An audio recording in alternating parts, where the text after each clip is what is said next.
Hey there, I'm Lance and I'm a gamer. And I'm Sam and I'm a non-gamer. And we are Love to Hate, where we help gamers find great games to play with non-gamers. And today we're taking a look at Escape Master by Zilly Creative Works.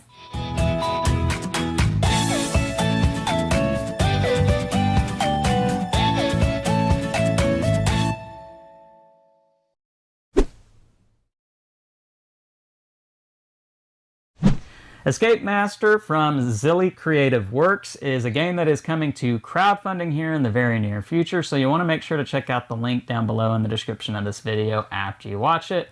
And we do want to thank Zilly Creative Works for sponsoring this video. Now, this is a game for 2 to 4 players. It is a card game, and this is going to be one of those games where you have a hand of cards and you're going to be trying to shred those cards, get them out of your hand as fast as possible. This is real time in the sense that there are no turns and you're just playing the cards as fast as you can. Now, there are some rules about how you can play them, and this is going to be maybe a degree more complex than, say, Uno or War, those kind of games where similar idea, you're just trying to get cards out of your hand. So let's go down to the table where I'll show you all the ins and outs and how this game works, and then we'll come back and share our thoughts on it as a gamer and non-gamer. Alright, I have Escape Master on the table. Let me show you all about this card game. Now, I do want to make sure you understand that what you see here is prototype, so the final artwork components, maybe even some of the rules might change once it's released from crowdfunding. That being said, what you have here with this game, you have a lot of cards. Now, I do know that there is a die in this, what I've got out here on the table, but I am told that this die will probably be replaced by a set of cards, but I'm keeping this out here to kind of explain one of the aspects of the game, and I'll come back to that here in just a minute. But you do have a deck of cards, a lot of cards that you can see here, and you'll be playing with these cards throughout the course of the game. Each player is going to have 9 dealt to them, and I'm going to show you what these cards do for you here in just a second, but just know that they are going to have numbers on them. They are also going to have letters on them, like a deck of playing cards such as jacks, queens, kings, that sort of thing, and they're also going to be suits on these cards. We'll come back to the cards in just a minute. You do have escape leader cards that give you special player abilities, and you can choose to play with these. You don't have to play with these, but they are going to give you special bonuses for you to be able to do, and super bonuses. You can go into beast mode in this game and get like a super bonus if you're not doing too hot throughout the course of the game. There are also player aids to help you to remember all the icons and show you kind of how the game works.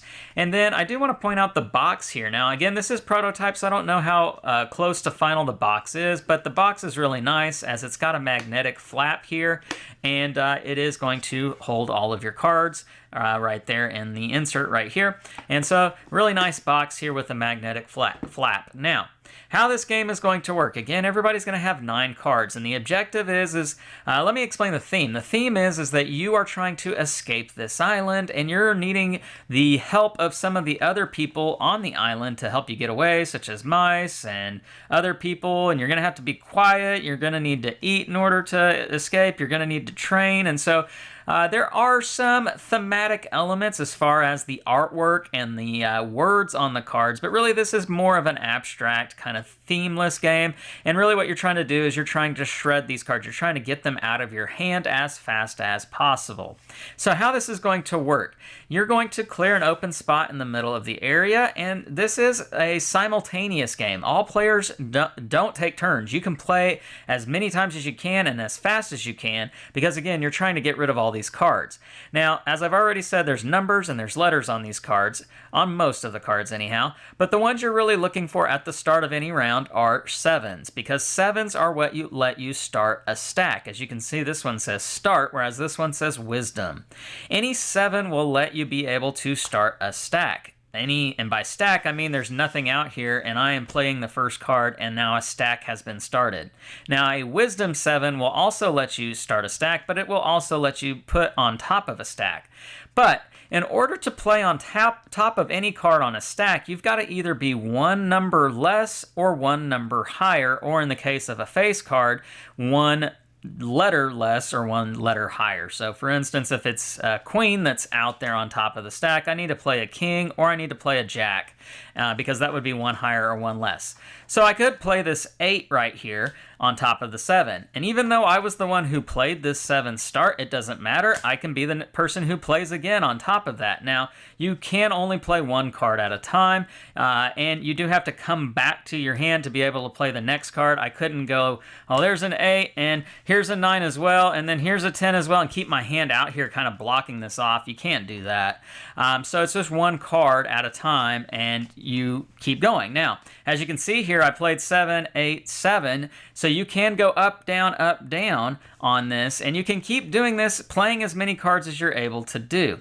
Now, I do want to point out one thing about the lower numbered cards, 1 through 5. They're going to have this icon on it, card plus card. Now, what that means is so long as you're playing 2 cards of the same suit, such as these 2 mice with their cheese suits, you can add the numbers here to make a number. So in other words, this 1 and 3 now becomes a 4. And if that matched up with what's out here on top of a stack, such as a 5 or a 3, then I could play these 2 cards on top at the same time.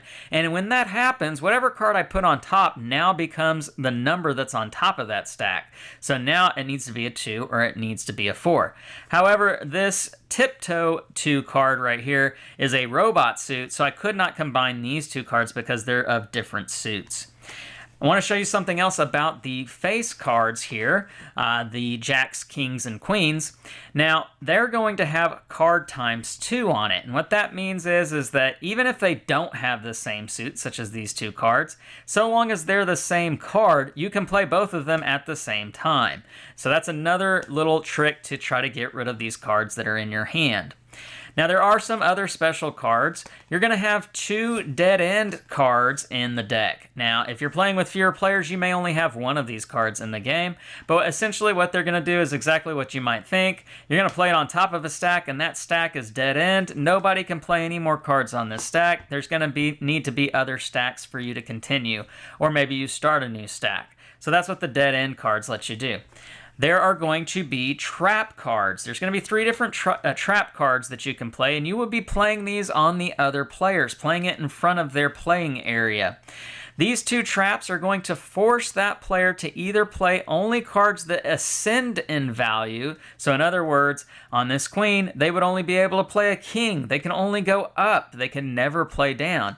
Whereas this pit of snakes is going to be the exact opposite. They can only play down. So on this queen, they would have to play a jack. And that's what these traps are going to do. Whereas this trap is going to force them to draw 3 cards immediately.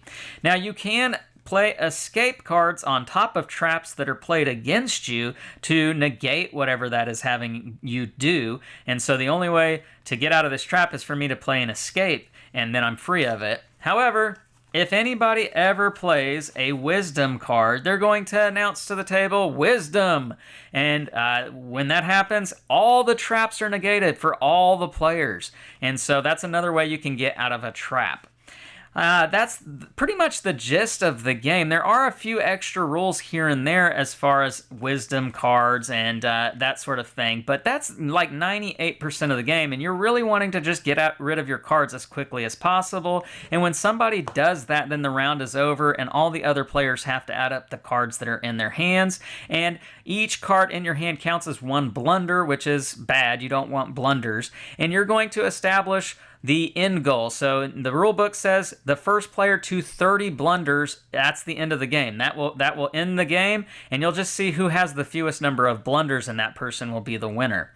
Now, a couple of other things I do want to point out are that, as I said earlier, you can play with these leaders and have special abilities that are going to help you throughout the course of the game, because at the end of every round, you're going to play multiple rounds of this till somebody gets to the set number of blunders. You are then going to do a desperation. In this case, it's called a desperation roll, but like I told you, I think these are going to be replaced with cards, so this will be a desperation draw.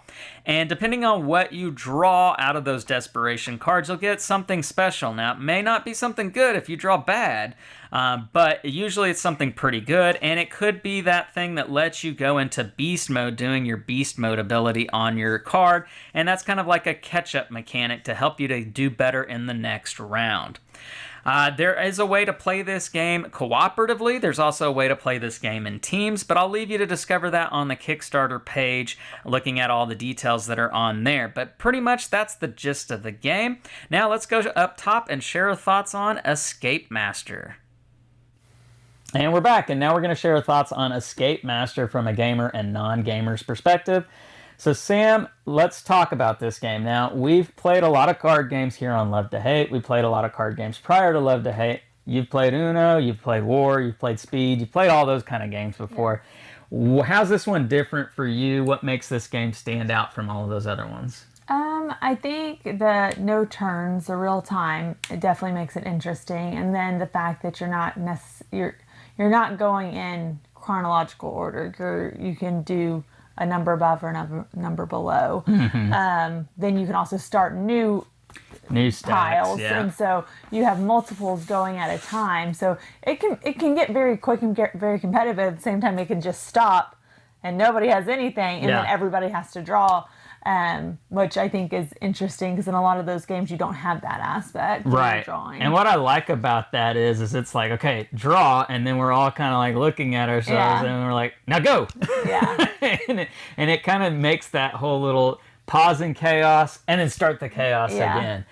Because that's what this game really is it's chaos, but it's this kind of like, I want to fit my chaos in and stop your chaos. Yeah. So it's competing chaoses, if that makes sense. Yeah. But then you also have some of those cards that, you can combine to make numbers, or you can play two cards at the same time if they're face cards. Like that's an interesting twist on this. Then you also have those trap cards, right? Yeah. What do you think about those trap cards? I only use them against Lance because he kept winning. But I think those are great too. They're not too debilitating to where you can really mess up somebody's game, but it just gives a little bit of a pause so that other people can catch up. It's the perfect level of slow down without making them feel like, because like in Uno, like I'm going to bash Uno here for just a second, which is something that's okay to do. Getting those draw 4 and then draw 2 and then draw 2 again, and then like you can just sort of make somebody feel like, okay, I'm done. Yeah. You just maybe draw half the deck. So that happens in those kind of games. You don't really have that with this. No. Because you can make somebody draw 3 cards, but there's very few cards that do that in the deck. Yeah. But then you can also have an escape card to not have to do it. Right, yeah. You can make them play where they can only go up in the numbers or down in the numbers, right? Like that's a fun thing to do that still lets you feel like, okay, you got me, but I've got cards that can still work. And so you still get to feel like you're part of the game.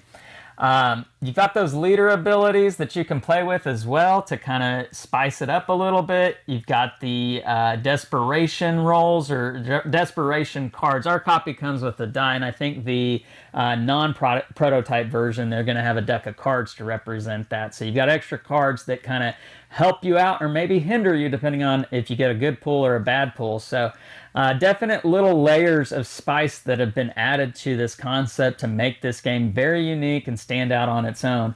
One final thing that I wanted to make sure to mention that I really, really like about this game is the artwork. I thought the artwork was fantastic with this. It's very well polished. Very interesting. Very interesting artwork. And for a game to be, this is pretty themeless. It is kind of it's got this theme of we're trying to escape. But the artwork really kind of makes the theme kind of sort of come out with this. It's got this quirky like robots and mice and humans and lumberjacks and there's all sorts of things going on with this.